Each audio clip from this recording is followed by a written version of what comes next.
बोलिए सतगुरुदेव की जय। परमार्थ की धारा। धर्मदास साहब से एक प्रश्न पूछ रहे हैं, क्या गृहस्थ आश्रम में रहकर हम परम पद की प्राप्ति कर सकते हैं? योगी इसके पक्ष में नहीं है, सन्यासी भी इसके पक्ष में नहीं है। वो कहते हैं संसार पूरा त्याग करो। अब साहब क्या करें? सो सद्गुरुमय भावे जो आवागमन नशावे और भोग में योग दिखाए। इसलिए गृहस्थ आश्रम में भी जनक आदि बहुत बड़े ऐसे ग्रस्त हुए जो परम पद की प्राप्ति किए। पर ग्रस्त के लिए एक बात है, जब मैं ये बात बोलता हूं तो लोग बहुत खफा हो जाते हैं। वो अपना कल्याण कर सकता है, संसार का नहीं। साहब एक बात सीधी बोल रहे हैं, ग्रही होकर कथे ज्ञान, अमली होकर धरे ध्यान, साधुओं के कूटे भग, कहे कबीर ये तीनों ठग। वाह, कबीर साहब ने बड़ा साफ साफ, ग्रस्त तो पक्का ग्रस्त, विरक्त तो पक्का ग्रस्त। इसलिए सहज मार्ग दिया, ग्रस्त गुरु कहो न कीजिए, इनको दूर ही ते तज दीजिए। अंधे को अंधा मिले तो राह बतावे कौन, बंदे को बंदा मिले तो गांठ छुड़ावे कौन। जाका गुरु है ग्रही, चेला ग्रही होए, कीच कीच के धोते मैल न जाए कोई। ये सिद्धांत अपेल है। साहब ने मोक्ष के लिए तो ग्रस्त व्रत व्रत दोनों को दर्जा दे दिया, दोनों को दिशा दे दी है, पर गुरुत्व के लिए उन्होंने ग्रस्त को वर्जित कर दिया। ये मेरी वाणी नहीं है, साहब की है। अब आइए आप देखते हैं, ग्रस्त में रहकर भी नियम का पालन करे, वो भी नियम में रहे तो मोक्ष की प्राप्ति कर लेगा। ग्रस्त आश्रम के धर्म का संतों करो बखान। साहब कह रहे सुने, सत्य वचन प्रथम कहो। पहला सत्य, सत्य तो छोड़ना ही नहीं है। द्वितीय दया बताए, दया होनी चाहिए। जहां दया था धर्म है, जहां लोभ था पाप, जहां क्रोध था काल है, जहां क्षमा था आप।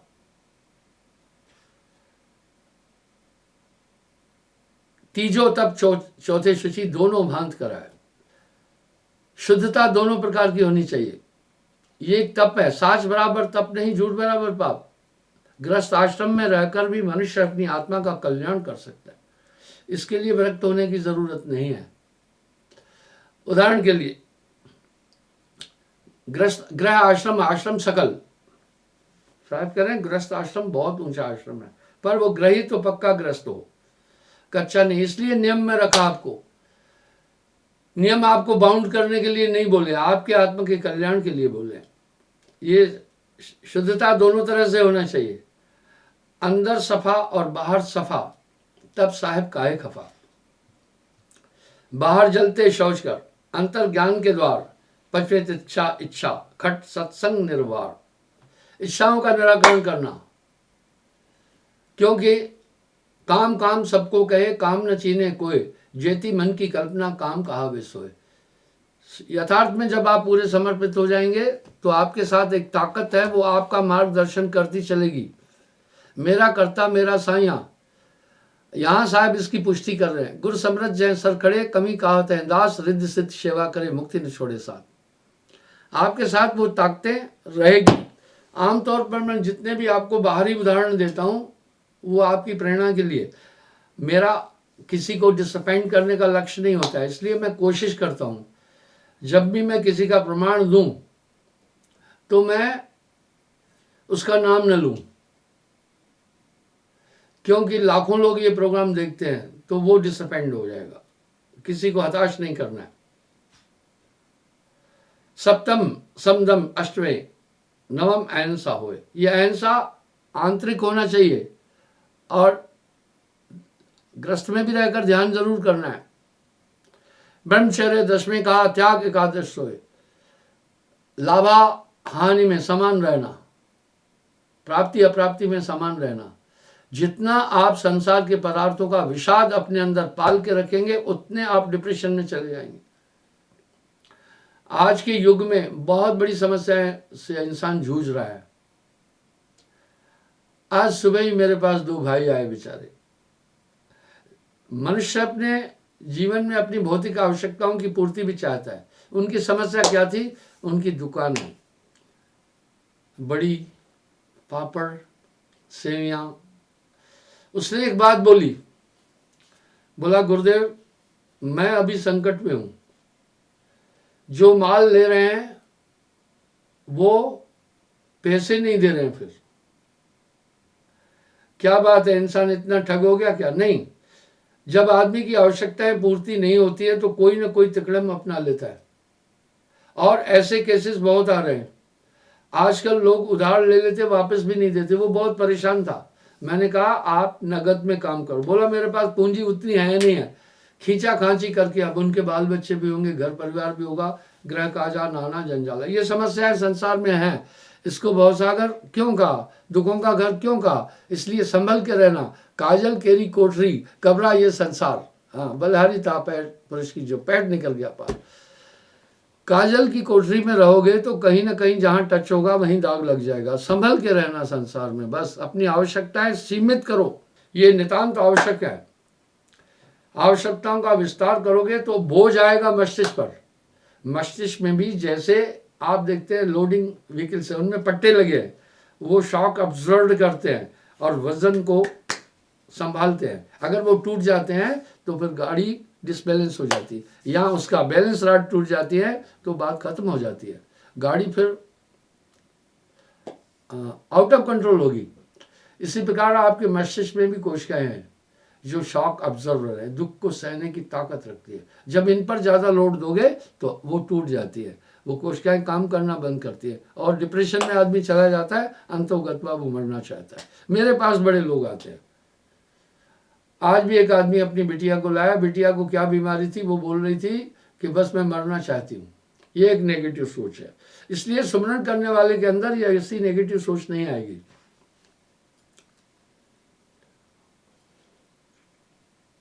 ब्रह्मचर्य 10वें को त्याग एकादश जो है। ब्रह्मचर्य तो हर अवस्था में जरूरी है, चाहे वो ग्रस्त है चाहे वो व्रत है। 12वें स्वाध्याय कहूं और 13वें मृत्युचित, यानी आप छिद्रान्वेदी नहीं रहे। शास्त्रों में एक बात आती है, छोटे अपराध पर बड़ा दंड देना भी एक पाप है। दूसरा, हताश को हताश नहीं करना, अपने हृदय में दया रखना। और संतोष तो चाहिए ही चाहिए। 12वां साहब कह रहे 14वां संतोष। गोधन गजधन गाजधन सवै रत्न धन खान, जब आवे संतोष धन सब धन धूर समान। विषय त्याग कर 16वें 17वें वृथा सुख पोए। आप मौन 18वें सो कहो वृथा बोल न गवाए। जब आवश्यक हो तो बोलना। नीतिज्ञ लोग कह रहे हैं बोलना कम सोचना ज्यादा। बिना विचारे जो करे सो पाछे पछताए, काम बिगाड़े आपनो जग में हो हंसाए। कुछ यूं, हमारे एक ट्रक ड्राइवर को कुछ दबंग और गलत लोगों ने मारा, तो हमारे लड़कों ने कहा हम जाते उनको सबक सिखाते। मैं बोला फिर उनमें और तुम में कोई अंतर नहीं रहेगा, कानूनी प्रक्रिया को अपनाओ। झगड़ा एक वो मसला है जिसमें हारने से भी नुकसान है, जीतने से भी नुकसान है। इसलिए अपने पर नियंत्रण बहुत ज़रूरी है, बहुत ज़रूरी है। नियम का पालन ज़रूरी है और फालतू नहीं बोलना। जितना आवश्यक हो उतना बोलना, बेअवसर नहीं बोलना। आपको ध्यान होगा कई बार मैंने मूर्ख के लक्षण का व्याख्या दी है। 19 ने इस देह को आत्म न्यारा जान। हमेशा याद रखना, यही चीज ध्यान रखना, मेरी आत्मा शरीर से नहीं है, मेरी आत्मा शरीर नहीं है, आत्मा न्यारी है। और इस यही चिंतन आपको एक लाभ देगा। मनुष्य अपने जीवन काल में जितने भी काम करता है वो सिर्फ शरीर की आवश्यकताओं की पूर्ति के लिए कहता है। यहाँ साहब ने तंज कसा है, जासे नाता आदि का बिसर गया तय ठोर, कहे कबीर ये बीच ही बलक और की ओर। जिस आत्मा से हमारा अनादि समय से नाता है, इंसान उसके लिए सोच ही नहीं रहा है। आप दुनिया के लोगों को देखो, सबई भुलाने पिटवा के धंधा, कहे कबीर मैं किस किस को समझाऊं सब जग अंधा। पूरे विश्व का भ्रमण करने से एक लाभ मिलता है। मैं कोई लीडर नहीं हूं, मैं कोई सेठ नहीं हूं, मैं कोई व्यापारी नहीं हूं। जैसे यहाँ मैं घर घर में घूमता हूं, सत्संग देता हूं गली गलियों में, मैं होम डिलीवरी वाला हूं, इस तरह विदेशों में भी मैं घर घर में जाता हूं, स्थितियां देखता हूं, वहां बिल्डिंगें नहीं देखता हूं। जब मुझे वहां कुछ लोग ले चलते, कहते घूमने चले, मैं बोला एक बात बताओ क्या दिखाना चाहते हो मुझे। मैं आपको एक छोटा उदाहरण देता हूं। मुझे एक बार बम्बई में मेरे किसी विशेष आदमी ने कहा कि गुरुजी आप बम्बई आते हैं, घूमते नहीं हैं, चलो आपको बम्बई घुमाएं। मेरा क्या काम होता था, सत्संग करके मैं कहीं घूमने जाता ही नहीं था, कमरे में रहता था, एकांत वासा, झगड़ा न झांसा। मैंने कहा क्या घूमना, लेकिन जब वो सज्जन मुझे बार बार बोलते थे गुरुजी थोड़ा बम्बई देखो, बम्बई का बड़ा नाम है, आप आते हैं कहीं घूमते नहीं है। मैं कहा चलो भैया। जब मैं उनके साथ चल पड़ा, पहले चौपाटी पर ले गए। चौपाटी पर क्या देखा मैंने, गलबैया समझ रहे होंगे आप, लड़के लड़कियों का वहां ये खेल था। कोई चड्डी पहना था, कोई क्या पहना था, झुरमुट वो बैठे हुए थे, जैसे कलकत्ता का ईडन गार्डन।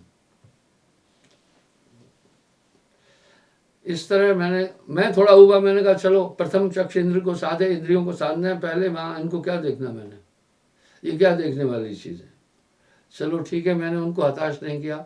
वो जान गए गुरुजी यहाँ संतुष्ट नहीं हुए वो मुझे एक मॉल में देखे, चौपाटी दिखाई, बिल्डिंग कुछ घुमाया, क्या था, कुछ भी तो नहीं था। बाद में जब मैं आया तो मुझे कहा, उन्होंने देखा गुरुजी संतुष्ट नहीं, एक बहुत बड़े मॉल में ले गए। मैं चला गया मॉल में, मैंने कहा चलो भाई इनकी रखो, अभी ये काफी दिन से कह रहे थे अपन चलते। मॉल में जाकर मैं देखा, वाह बहुत बड़ा मॉल था, बहुत बड़ा ठग घर था वो। वहां मैं लौकी पूछा, 70 रुपए किलो लौकी, हमारे 3 रुपए किलो बाजार में बिक रही है। ऊंची दुकान, फीके पकवान, वाह भाई वाह।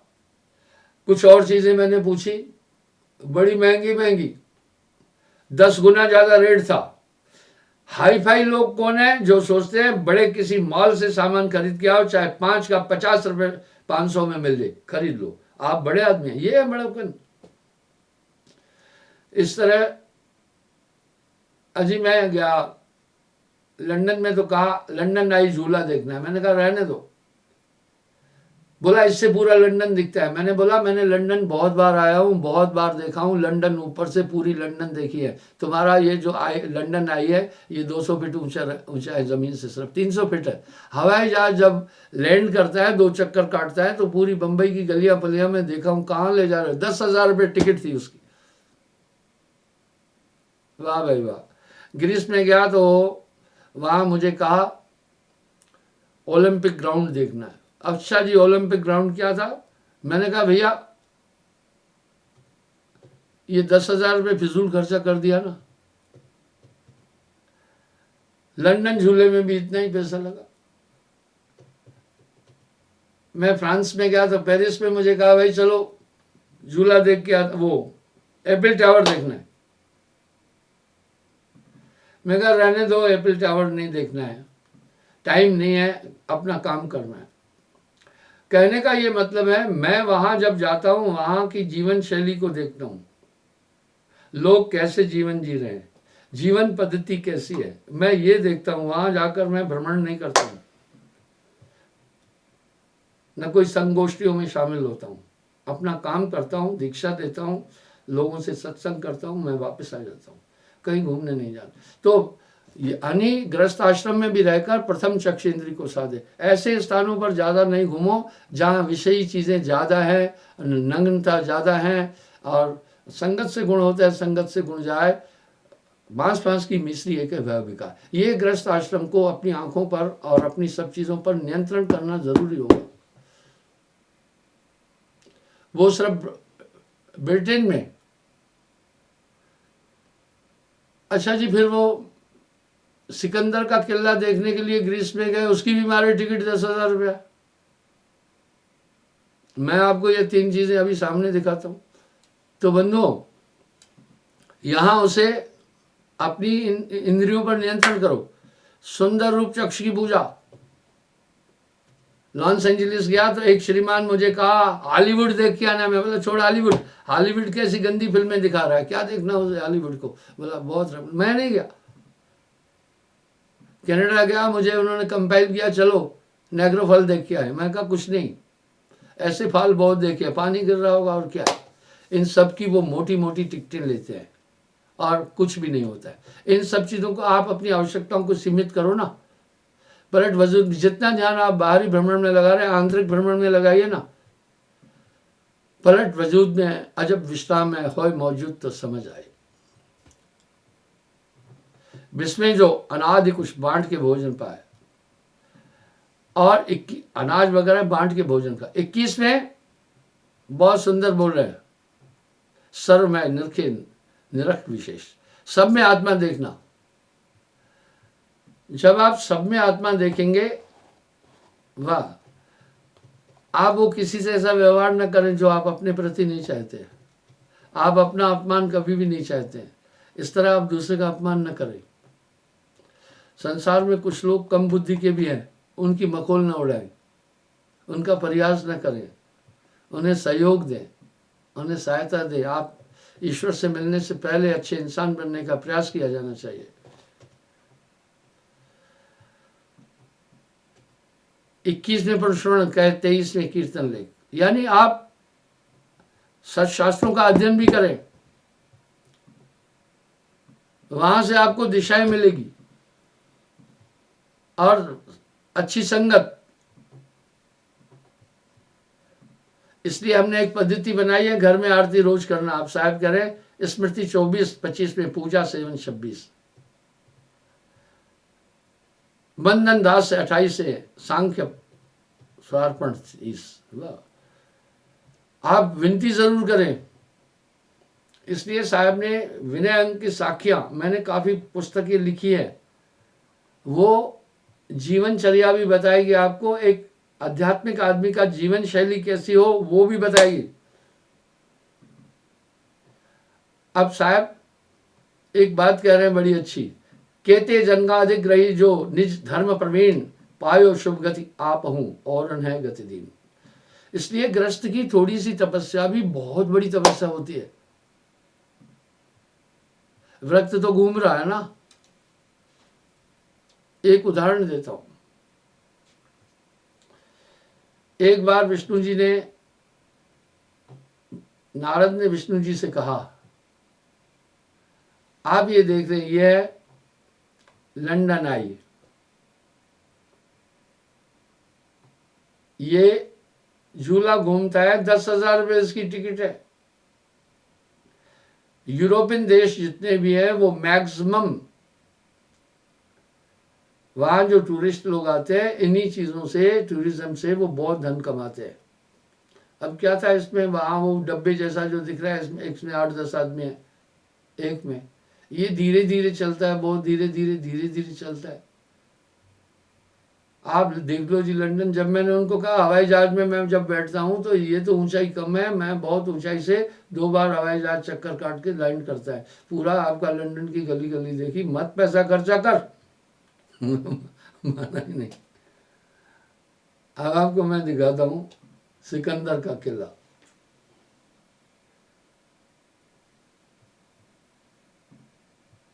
उसमें जो मार्बल, इटालियन मार्बल लगी थी, कुछ तो अंग्रेज लूट के ले गए, कुछ बाकी लूट के ले गए, बाकी टुकड़े वहां पड़े हुए हैं कुछ, और टूटा फूटा किला है। और क्या सिकंदर बहादुर था, कितना डर था उसको। अपने लिए उसने रहने के लिए 200 फीट ऊंची दीवार चुनाई थी। इतना खतरा था जिंदगी का। विष्णु जी से कहा, महाराज हमारे से बड़ा भक्त आपका कोई है क्या? और विष्णु जी जान गया कि नारद को एक अहंकार हो गया भक्ति का। उसने कहा, विष्णु तुम मृत्युलोक में जाओ, एक मेरा भक्त है, किसान है वो, आप उसके घर 2 दिन रुकना, आपके सवाल का जवाब वहां मिल जाएगा। नारद जी भेष बदलकर वहां पहुंचे। अजी ये सिकंदर का किला, आप ये दीवार देख रहे हैं, आपको यहां छोटी लग रही है, ये दीवार करीब करीब 200 फीट है। ये एथेंस में सिकंदर का किला है, इन्होंने बड़ा सुंदर करके दिखाया रंग रोगन, ये सब टूट गया है। इसमें एक खूबी ये है, जो ये पिल्लर है ये मार्बल के हैं, और जो बीम देख रहे हैं वो सीमेंट कंक्रीट, इसमें कुछ भी नहीं है, वो ऐसे मार्बल काटा हुआ जो बीच में सफेद सफेद आप देख रहे हैं, वो बीम का काम कर रहा है। और सिकंदर की मौत के बाद में ये सब चीजें वहां पर लूट दी गई। नीचे एक ऑडिटोरियम है, इसके साथ एक मंदिर है डाउन साइड में, आप हैरान हो जाएंगे। वो करीब 2500 साल पहले का मंदिर है, तो आप विचार कर सकते हैं कि हमारी संस्कृति कितनी रिच थी। तो बंधुओं वो आ गया विष्णु जी भेष, अपना नारद जी भेष बदल करके आ गया, उस किसान के घर रहने लगा। वो सुखवीर किसान के घर रहने लगा वेश बदल करके। अब उसने देखा ये तो कभी कभी पोतरुओं को खिला रहा है, कभी कभी दोतरुओं को लिए घूम रहा है, कभी कभी ये चारा काट रहा है, कभी कभी हल लेकर खेती में जा रहा है, कभी कभी ये पूरी घर की व्यवस्था सामान वगैरह खरीद रहा है, कभी कभी थोड़ा थोड़ा काम कर रहा है। 2 दिन रहने के बाद नारद विष्णु जी के पास पहुंचा, बोला महाराज आपने क्या मेरे साथ मजाक की? ये आदमी निपट संसारी था, दुनिया के कामों में लगा हुआ था। बोला मेरा कहीं कहीं नाम जप रहा था कि नहीं? बोला हाँ, बीच बीच में वो कभी कभी प्रभु प्रभु कह देता था। बाकी कोई उसका निपट संसारी आदमी के पास आपने हमें भेजा है। वाह। तो विष्णु जी ने कहा, अच्छा नारद ये एक जल का कटोरा ले लो तुम, और जाकर गोवर्धन पर्वत की परिक्रमा करके आओ। तुम्हें ये ध्यान रखना है, ये आप देखें एफिल टावर है, 300 कुछ मीटर ऊंचा है, इसका किराया भी करीब 15,000 रुपए है, टिकट लेनी पड़ती है। आपको जो चारों तरफ व्यू दिखाया गया है सुंदर सुंदर घर, ऐसे नहीं है वहां, ये तो इसको और आकर्षित करने के लिए बनाया गया है। छोड़िए, आइए। कहा विष्णु जी ने कहा, हे नारद तुम ऐसा करो, ये कटोरा जल का है, ये लेकर गोवर्धन पर्वत की परिक्रमा करके आना। तुम्हें ये ध्यान देना है कि कटोरे का पानी नहीं गिरे। बोला ठीक है। नारद जी आए। नारद जी आकर गोवर्धन पर्वत का पूरी परिक्रमा करके आए और बड़े प्रसन्न थे। विष्णु जी से आकर कहा कि महाराज मैंने एक बूंद पानी नहीं गिरने दिया, आपके कथन अनुसार मैंने गोवर्धन पर्वत की परिक्रमा की।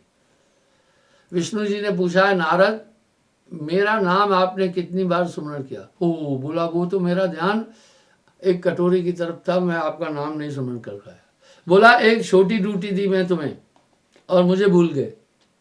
वो ग्रस्त में रहकर भी शास्त्रानुसार ग्रस्त का स्मरण विरक्त से 1000 गुना ज्यादा फलित होता है। ग्रस्त आश्रम नॉर्मल आश्रम नहीं है, पर ग्रस्त तो पक्का ग्रस्त में रहकर परस्त्री जो है वो नरक का भागी हो जाता है। इसलिए आपको नियम बोले हैं, वो आपके कल्याणार्थ है, इसमें मेरा कोई हित नहीं है। आइए, तो घर में रहकर गृहस्थ आश्रम बहुत विशेष। गृह आश्रम के धर्म को वर्णन करूं सजान जय आश्रम सकल आश्रम कतो नान। सांझ सवेरे मध्याह्न को संध्या तीनों काल धर्म कर्म तत्पर सदा कीजिए सूरत संभाल। वो ग्रस्त धन्य है जो ग्रस्त आश्रम में रहकर अपने पूरे काम करते हुए भी सुमरण में अपना ध्यान लगाता है। इसलिए मैंने एक यहाँ पर प्रथा प्रचलित की कि घर में रोज आरती करो। आरती एक पुकार है, और आपसे कहा कि चलते फिरते भी सुमरण करना, ताकि आपका ध्यान सांसारिक पदार्थों में ज्यादा न जाए। सूरत फंसी संसार में ताते पड़ गए दूर, सूरत बांध स्थित करो आठों पहर हुजूर। आपको चिंता की बात नहीं है। जैसे अंधे को एक लाठी मिलती है, वो लाठी के बल पर चलता है। लाठी सिर्फ वो क्यों रखा है, अंधा लाठी एक स्टाइल में पकड़ता है। वो यूं लाठी पकड़ा है, रखने से पहले यूं करता है, यानी पूरे एरिया में देखता है कोई ठोकर तो नहीं है, कोई खड्डा तो नहीं है, तब आगे बढ़ता है। लाठी उसको पूरा संरक्षण देती जाती है। इस तरह नाम के बाद एक आपको आंतरिक ताकत हमेशा संरक्षण देती जाएगी, और आपको अंदर से ये भाव होगा कृत क्या है, आकृत क्या है, उचित क्या है, अनुचित क्या है। वो आपको वो ताकत हमेशा ये दिशा निर्देश देती चलेगी। आप घबराए नहीं ना। आपके पास वो गुरु सजीवन नाम बताए, जाके बलहंसा कर जाए। आगे साहब बोल रहे हैं,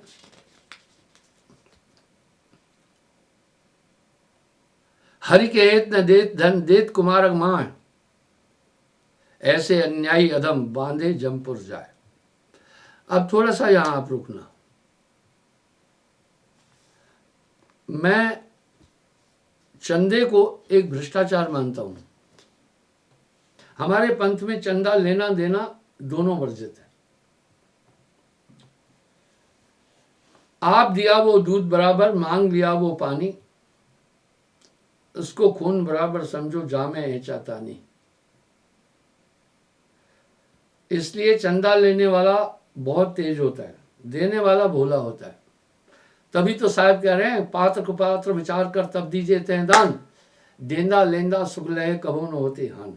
आगे फिर क्या बोल रहे हैं पता है, हाँ किसी की मदद करना वो तो हम भी करते हैं, मैं घमंड से नहीं बोल रहा। अभी लॉकडाउन के कारण, कोविड-19 के कारण बड़ी दुर्दशा थी देश की।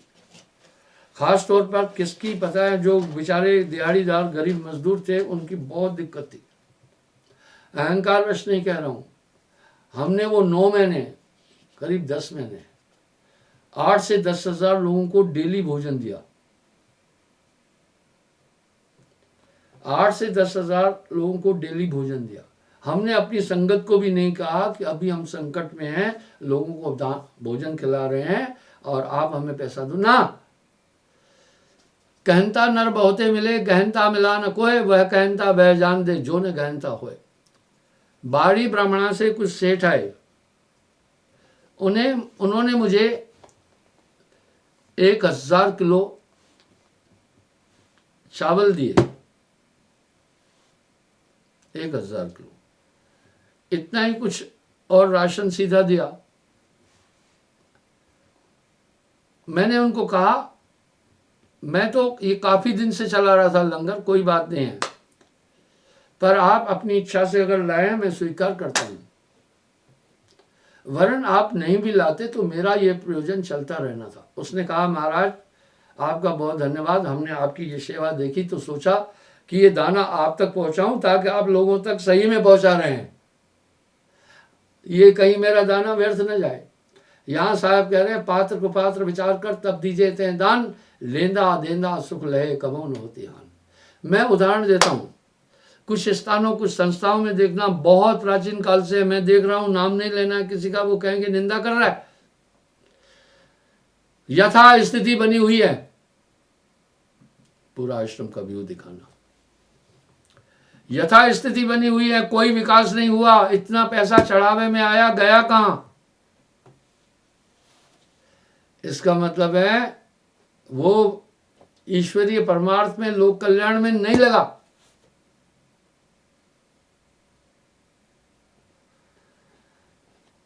मुझे एक माई ने करीब 1 करोड़ रुपया दिया, मैं उसे धन्यवाद नहीं किया। मैंने कहा किसी विशेष भाव की भी मुझसे आकांक्षा नहीं रखना, आप मेरा धन्यवाद बोलना कि मैं आपके इस पैसे को सही जगह लगा दूंगा। मैं थैंक्स नहीं बोला हूं किसी को। अधिक धन देने वालों को मैं तहरीर दूंगा तो गरीब सोचेगा कि गुरुजी तो पैसे वालों का है। मैं समदर्शी भाव रखता हूं, गरीब अमीर मेरे लिए समान भाव रखते हैं। अगर वो मुझसे कहे मेरा 1 करोड़ रुपए कहाँ है, मैं बोला देखो मैंने चिपका दिया इधर बिल्डिंग में, और अपने नाम पर मैं कुछ नहीं रखता हूं। मैं अपने नाम से कोई संपत्ति नहीं खरीदता हूं। श्वास का कोई भरोसा नहीं है कब चल पड़े। इसलिए पात्र को पात्र विचार कर तब दीजिए तय दान, देंदा लेंदा सुख ले कमन होशियार।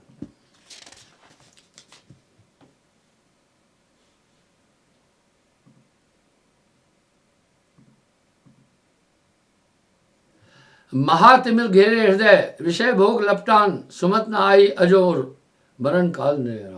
वाह, साहब कह रहे हैं जैसे जैसे इंद्रिय आनंद में, संसार के भौतिक आनंद में आप उलझते जाएंगे, आपके अंतःकरण के अंदर अंधकार उत्पन्न होगा।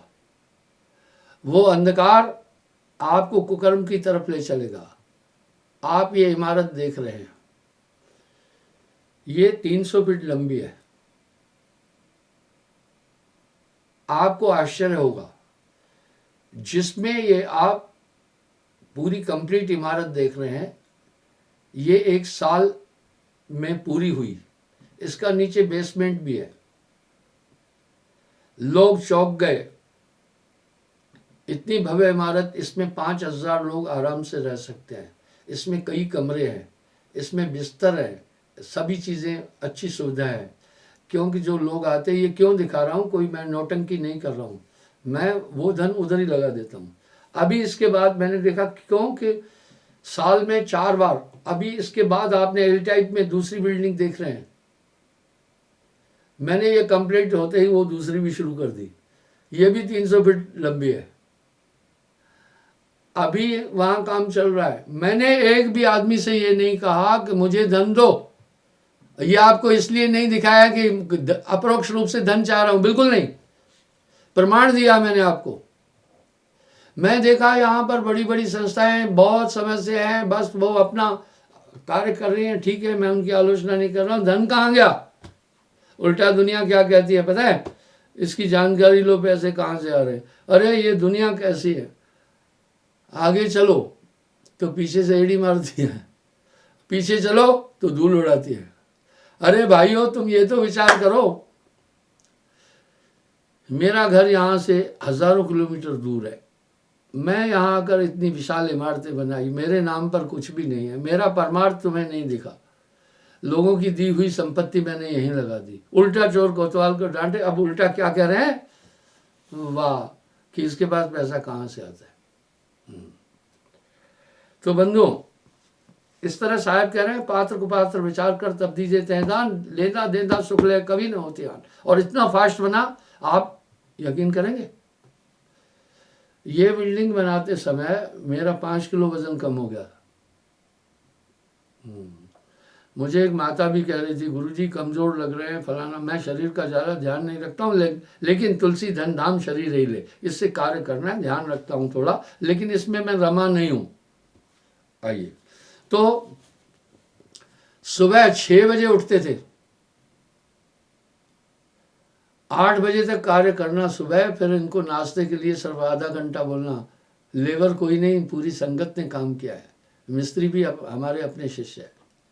फिर 8:30 आधे घंटे में वो काम करके नाश्ता करके आते थे, फिर उनको लगा देता था, खुद खड़ा रहता था, नहीं तो काम नहीं होता। दोपहर के 1:30 बजे फिर इनको छुट्टी देना। 1:30 बजे के बाद फिर क्या होता था, उनको मैं 2 घंटे विश्राम के लिए देता था। उसके बाद 3:30 बजे फिर काम करना।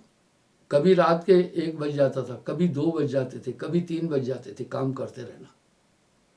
अन्यथा इतनी विशाल बिल्डिंग, ये दोनों जो हिस्से हैं अभी 1 साल 4 महीने हुए हैं ये कंप्लीट होने वाले।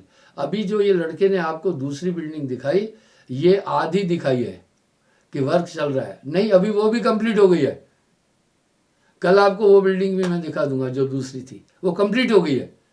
एक लड़का आया, वो आश्चर्यचकित हुआ, बोला 4 महीने पहले तो गुरुजी यहाँ नींव खोद रहे थे, आपने 3 मंजिल 4 महीने में उठाई। मैं बोला बस, बिना परिश्रम यश का। तो बंधु, इस प्रकार से परमार्थ में अगर आदमी वो धन गया जो धन हरि के हित ना, परमार्थ नहीं जाए, सो धन छोड़ लबाड़ लेते हैं धर सीने पर पांव।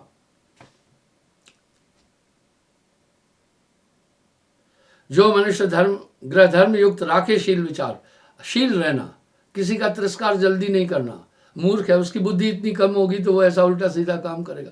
आप देखो, बच्चों को डराना नहीं, मारना भी नहीं, उनकी बुद्धि इतनी होती है। इस तरह कुछ लोग हैं जिनका बौद्धिक विकास नहीं हुआ है, उन पर क्रोध नहीं करना है, उनको समझाना है। गुरुमुख वाणी साधु संग मन वच सेवा सार हुआ। अब यहाँ क्या करें, गुरुमुख होना है और वाणी जो है और साधु संग और सेवा सार, सेवा सुमरण सार है। सेवा भाव सदा रहे, अहम न आने चित। सेवा करके अहंकार नहीं लाना कि मैं खास हूं। निर्णय लखे यथार्थविद साधन को कर्मित, हमेशा सत्कर्म करने वालों को मित्र बनाना। संगत से गुण होता है, संगत से गुण जाए, बांस बांस की मिश्री एक है भाव बिकाए। सत्यशील दया सहित बरसे जग व्यवहार। क्रोध तो कारण से आएगा, उसी समय तो नियंत्रित करना है ना क्रोध को।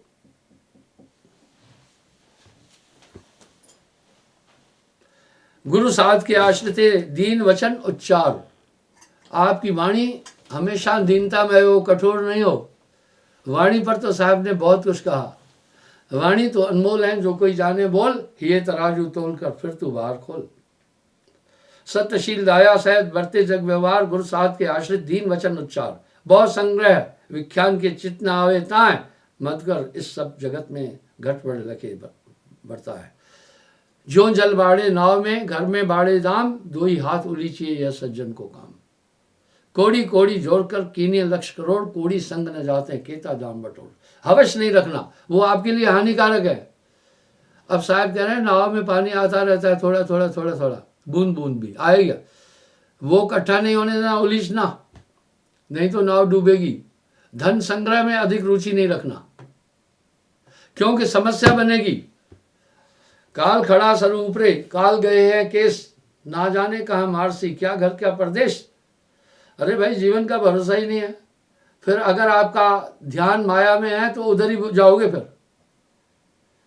कामी का गुरु कामनी, लोभी का गुरु दाम, कबीर का गुरु संत है, संतों का गुरु नाम। वाह, साहब ने तो संतों को अपना गुरु कह दिया।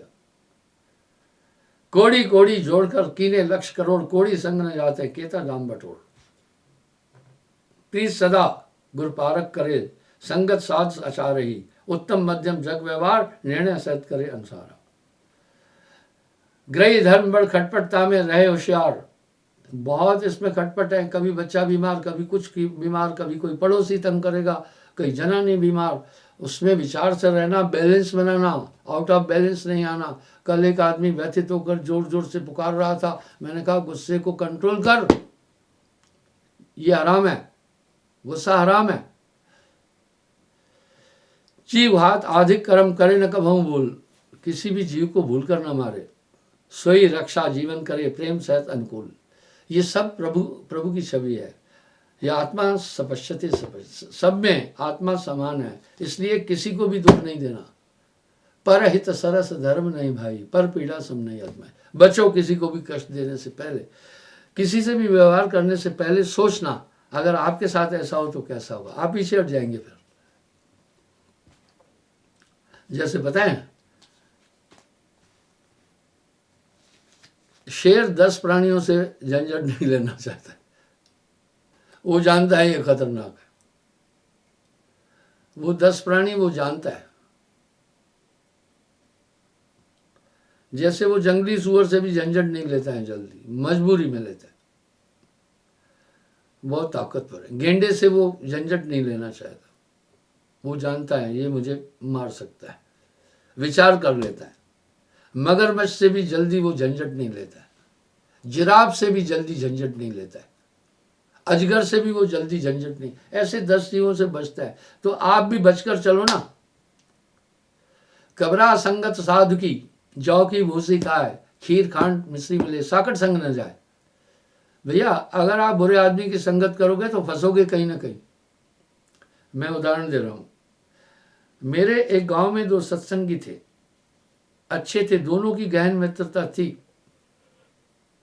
दुर्भाग्यवश एक गलत संगत में पड़ के मादक पदार्थों का सेवन करने लगा। वो जब भी आते थे मेरे साथ साथ में आते थे, लेकिन बाद कई यानी 4-5 साल से, दोनों युवा थे, लेकिन बाद में एक ही आने लगा। तो मैंने जब 2-4 बार देखा, पहले ये अकेले नहीं आते थे, इस बार अकेले क्यों आता है ये। मैंने उससे पूछा भाई पहले आपका साथी कहाँ है, साथ आते थे। वो चुप रहा। फिर मैंने कहा फिर भी, बोला गुरुजी वो बुरी संगत में पड़ गया, गंजड़ी भंगेड़ी और शराबियों के बीच रहने लगा। अब मैं सोचा इसके साथ रहने से मुझे छीटा तो आएगा ही। वाह क्या बात है, संगत से गुण होता है, संगत से गुण जाए, भांस फांस की मिश्री एक है भाव विकार। तो ये जो साहब ने आचार संहिताएं लिखी है, भक्ति को पुष्ट करने के ही सिद्धांत हैं। प्रवचन इसी का नाम है जो भक्ति की तरफ आपको ले चले। जिस प्रवचन में ईश्वर प्राप्ति का जिक्र नहीं है, वो शास्त्र और वो चीज़ें खड्डे में डाल दो। बोला बंधुओं, मैं क्षमा चाहूँगा, समय हो रहा है, कल पुनः मैं हाजिर हो जाऊँगा साहेब।